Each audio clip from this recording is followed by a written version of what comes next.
Good morning बच्चों। 9th class. हम भूगोल का जो चैप्टर ले रहे हैं जलवायु का, इसमें अभी हम पढ़ेंगे इस पोर्शन में भारतीय मानसून। मतलब अपने देश में जो मानसून आता है, मानसून है ना वर्षा, ठीक है। तो वर्षा जो आती है वो कैसे आती है, किस ज़रिए से आती है, किससे प्रभावित होता है अपने देश का मानसून, और मानसून का आगमन कैसे होता है, फिर मानसून की वापसी कैसे होती है, ऋतुएं कैसे होती हैं, इन सब के बारे में मैं आपको समझा रही हूँ। अब जो भारत की जलवायु बच्चों, ये मानसूनी जलवायु कहलाती है। और ये किससे प्रभावित होती है? पवनों से। क्योंकि पवनें जो होती हैं, जो अपने साथ में आर्द्रता लेके आती हैं, नमी लेके आती है, वही तो वर्षा का रूप होती है, ठीक है। तो उसी से क्या होती है? वर्षा होती है। अब ये जो पुराने समय की अपन बात करते हैं, तो जो भी जहाज़ चला करते थे, जलीय जहाज़ होते हैं, समुद्री जहाज़ है, या जो नाव चलती हैं, नाविक हैं, तो ये जब एक स्थान से दूसरे स्थान जाते हैं तो ये मानसून का ध्यान रखते हैं। क्योंकि उनको ध्यान रखना पड़ता है कि अगर तेज़ हवाएं हैं तो कई बार तेज़ हवाओं के कारण जो है उनका जहाज़ पवन के प्रवाह की दिशा पर भी निर्भर हो जाता है। तो अरब के लोग जो जहाज़ी रास्तों से आते थे, व्यापारी बन करके भारत आए, तो उन्होंने ये जो पवनों का ये जो चक्र देखा था, ये जो मौसम हम देखते हैं, तो इन्होंने इसको नाम दे दिया मानसून। क्योंकि मानसून शब्द अब आता है, अरबी शब्द है, मौसम से बना है मानसून शब्द। मौसम होता है ना इसको, तो मौसम का ये जो रूप है, इसको इन्होंने मानसून नाम दे दिया। अब मानसून का प्रभाव जो है बच्चों, आपको पता है, उष्ण कटिबंधीय क्षेत्र। उष्ण का मतलब क्या होता है? गर्मी।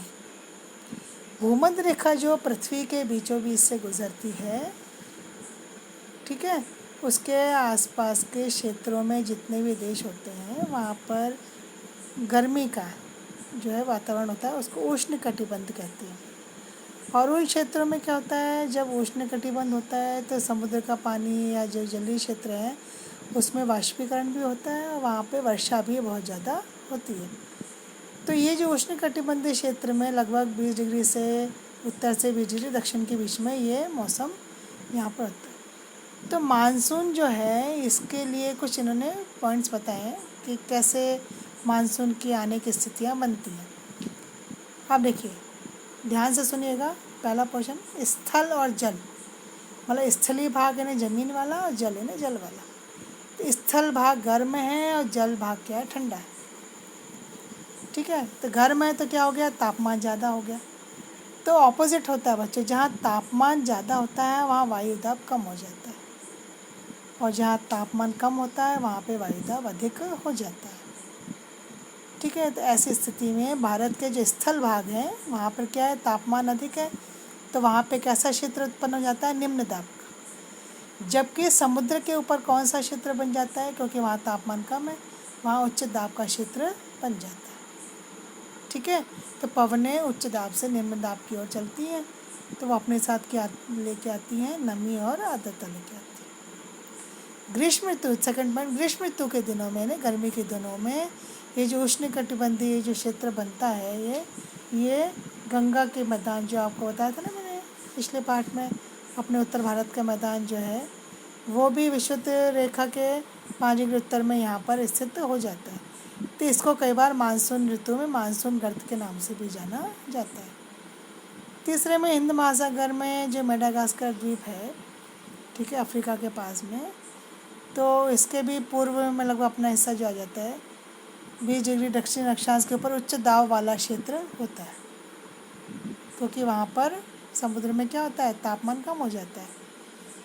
और इस उच्च दाब वाले क्षेत्र में जो तीव्रता बनती है, स्थिति बनती है, वो भारतीय मानसून को प्रभावित करती है, क्योंकि समुद्र से ही यहाँ पर स्थितियाँ बन रही है मानसून आने की। हम ये बात करें कि भारत में जो मानसून आता है उसमें कौन कौन सी परिस्थितियाँ योगदान देती हैं। अगला, ग्रीष्म ऋतु में ही तिब्बत का पठार, जो अपने तिब्बत है, वहाँ पर बहुत अधिक गर्मी हो जाती है। और उसकी अगर अपन बात करें समुद्र तल से, जहाँ समुद्र है, तो यहाँ पर भी क्या होता है? वायु धाराओं का, उच्च दाब का जो है निर्माण हो जाता है समुद्र तल में यहाँ पर, वो भी योगदान देता है। फिर जेट धाराएं जो हैं इनका प्रभाव भी यहाँ पर पड़ता है। हिमालय के उत्तर पश्चिमी जेट धाराओं का और भारतीय प्रायद्वीप के ऊपर उष्णकटिबंधीय जेट धाराओं का प्रभाव यहाँ पर फैल जाता है। ठीक है बच्चों। अब ऐसी स्थिति में दक्षिण महासागर के ऊपर जो है जो दाब की स्थिति बन जाती है वो मानसून को प्रभावित करती है। और प्रशांत महासागर में उष्णकटिबंधीय पूर्वी भाग में उच्च दाब का केंद्र होता है। हिंद महासागर में पूर्वी भाग में निम्न दाब का केंद्र होता है। तो कई कई बार तो कुछ स्थितियाँ जो विपरीत भी हो जाती है। तो प्रशांत महासागर में हिंद महासागर की तुलना में क्या हो जाता है, निम्न दाब का क्षेत्र बन जाता है। अभी आपको ने बता दिया कि दाब कैसे कम ज़्यादा होता है, तो उसका असर वहाँ पर पड़ता है। अब यहाँ पर एक पॉइंट यहाँ बनता है कि ये जब स्थितियाँ पनप रही हैं, देखिए यहाँ पर कि किस तरह से जब ये दाब का क्षेत्र बन रहा है, तो यहाँ एक पॉइंट बन रहा है बच्चों, दक्षिणी दोलन। ये आप इसको अपने बुक में पढ़िएगा। दोलन के नाम से जो दाब की अवस्था बन रही है इसको नाम दिया जाता है। उत्तरी ऑस्ट्रेलिया, ऑस्ट्रेलिया आपको पता है अलग से एक महाद्वीप है। और प्रशांत महासागर में ताहिती के दाब के अंतर का जो गणना की जाती है, इससे फिर मानसून कितनी स्पीड से आ रहा है, तीव्रता से आ रहा है, इसका अनुमान लगाने के लिए इसका किया जाता है। अगर दाब का अंतर जो है माइनस में आ रहा है तो ऐसा कहा जाता है कि भाई इस बार जो मानसून आएगा उसमें वर्षा जो है औसत जितनी होनी चाहिए उससे कम होगी। अपन अखबार में पढ़ते हैं ना बच्चे, मानसून इतनी देरी से आएगा, इतने समय तक देश में पहुंच जाएगा, अब इसके यहाँ पहुंचने की संभावना है। तो ये सब इन पवनों की दिशाओं के, इनके दाब के आधार पर ही ये सब देखा जाता है। एक शब्द बच्चे इसमें आ रहा है एल नीनो। ये कई बार अखबारों में आता है वर्षा काल के दौरान, एल नीनो। ये भी क्या है, एक लक्षण है। तो इसमें क्या होता है कि बच्चों समुद्र के किनारे किनारे ठंडी और गर्म जलधाराएं बहती रहती है। तो ये क्या है, गर्म समुद्री जलधारा है जो दक्षिण अमेरिका में, ठीक है, यहाँ पे अपन देखते हैं उस तरफ पेरू के देश है, वहाँ पे ठंडी धारा के स्थान पर जो है पेरू के तट के सारे रहती है। तो इस परिवर्तन का संबंध किससे हो जाता है, एल नीनो से।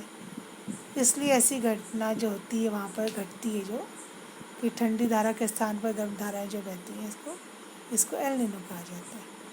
अब एल नीनो का वास्तव में वैसे क्या अर्थ है, ये देखो आपको बॉक्स में दिख रहा है कि जो ठंडी पेरू की जो जलधारा है उसके स्थान पर टेम्पररी तौर पर गर्म जलधारा जब विकसित हो जाती है तो उसको क्या नाम देते हैं, एल नीनो।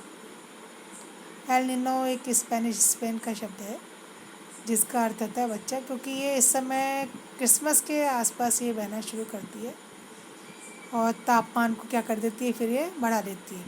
ये तो अधिकतर हमने अभी क्या देखा था, समुद्र का तापमान कैसे होता है, कम, क्योंकि जल है। तो समुद्र जो है, जल जो है उसका ठंडा होता है किसके अपेक्षा, स्थल की जगह पर। चूँकि ये गर्म जलधारा वहाँ पर आ जाती है तो ये वहाँ के तापमान को क्या कर देती है, बढ़ा देती है। इस स्थिति को क्या कहते हैं, एल नीनो कहते हैं। तब आगमन कैसे होता है समुद्र इसका, मानसून का किस तरह से होता है। तो अपने मानसून का समय जून से आते ही आपको मालूम है, जून से लेकर सितंबर तक, है ना। तो लगभग अगर अपन देखें कितने महीने हो जाते हैं, 4 महीने अगर अपन मान लेते हैं तो 100 दिन 120 दिन हम मानते हैं कि वर्षा काल का होता है। तो सामान्य वर्षा में क्या होता है, जब ये मानसून आता है तो एक तो सामान्य वर्षा होती है, इसमें एकदम से तीव्र वृद्धि हो जाती है। कई बार आपने देखा होगा लगातार बारिश आ जाती है, बहुत तेज़ बारिश आ जाती है, कभी कभी बादल भी फट जाते हैं। तो ये जो जून का प्रथम सप्ताह जब होता है तो मानसून क्या करता है, भारतीय प्रायद्वीप के दक्षिणी छोर से, मतलब अपना जो भारत है प्रायद्वीप में ने तीनों ओर से जो जल से घिरा हुआ हिस्सा है इसका जो दक्षिणी क्षेत्र है, वहाँ से ये प्रवेश करता है और 2 भागों में बढ़ जाता है। मतलब आपने देखा होगा कि मानसून कौन से तट से टकराएगा, तो अरब शाखा जो होती है अरब सागर से भी उठता है और बंगाल की खाड़ी से भी उठता है। तो अरब सागर से जो तापमान ये वर्षा काल में ये जो पवनें आती हैं, मानसून आता है, तो ये जो है वहाँ से उठ करके मुंबई के, पहले केरल फिर मुंबई के आसपास ही वो पहुँचता है, फिर धीरे धीरे धीरे ये ऊपर की ओर बढ़ता है। इसी प्रकार से बंगाल की खाड़ी में भी होता है, ये वहाँ से उठता है और धीरे धीरे असम के क्षेत्र में पहुँच जाता है। और कई बार मानसूनी पवनें जो होती हैं पर्वतों के कारण दिशाओं के अपने उत्तर भारत की ओर ही जो है वो मुड़ जाती है, बंगाल की खाड़ी वाला। और उसी समय अरब सागर का जो है ये देश के मध्य भागों तक पहुंच जाता है। तो यहाँ पे एक तो अरब सागर से उठ रहा है मौसम का मानसून और एक बंगाल की खाड़ी से, दोनों आकर के और मध्य में मिल जाते हैं। कहाँ पर?